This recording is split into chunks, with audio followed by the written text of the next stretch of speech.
Boeing shares rose sharply yesterday, propelling the Dow to an all-time high after the company said its 737 MAX may return to service sooner than expected. Separately, the company is expected to report October orders and deliveries at 11 a.m. Eastern time. Someone will be waiting and watching. Phil LeBeau joins us now with more. Hey, Phil.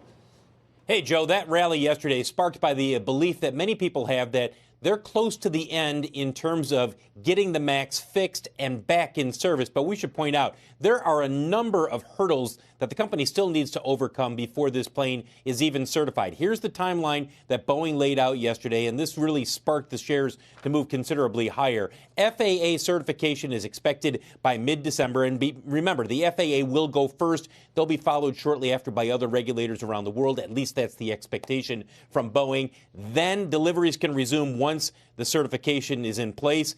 Pilot training rules are expected to be set by mid-January. So in theory, if you are an airline that has received your MAX update, the fix is in place, the delivery has taken place, and your pilots have been trained, potentially you could see commercial service by the end of January. The U.S. carriers don't expect Southwest and American to immediately put it back in the air. They've already said it's off the schedule until early March. United is likely to change its date, push it back in similar to what we've seen from Southwest and American.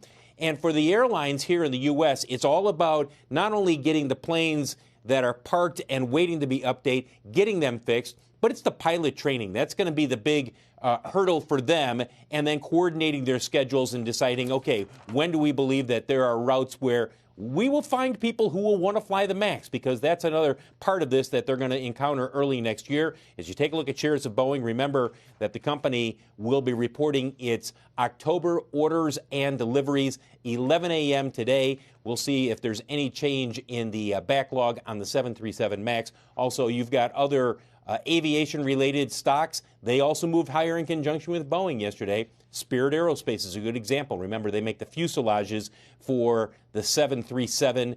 And so, guys, we're going to be waiting to see what those orders and deliveries look like when they come out at 11 a.m. today. And also, don't forget, head of the FAA talking in Washington, D.C. around 1 o'clock Eastern time. Oh, that's a big deal.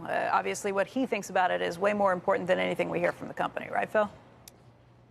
Well, yes. I mean, obviously, I'm not sure how much color he's going to give. Steve Dixon, he's made it clear through a couple of letters when there was this incident about whether or not information was not shared with the FAA. It wasn't shared with the FAA as quickly as it was with the DOJ earlier this year. He made it clear he was not happy with Boeing. I'm not sure how much he'll get into that, but certainly people will be watching his speech to see if they can read anything into the position of the FAA.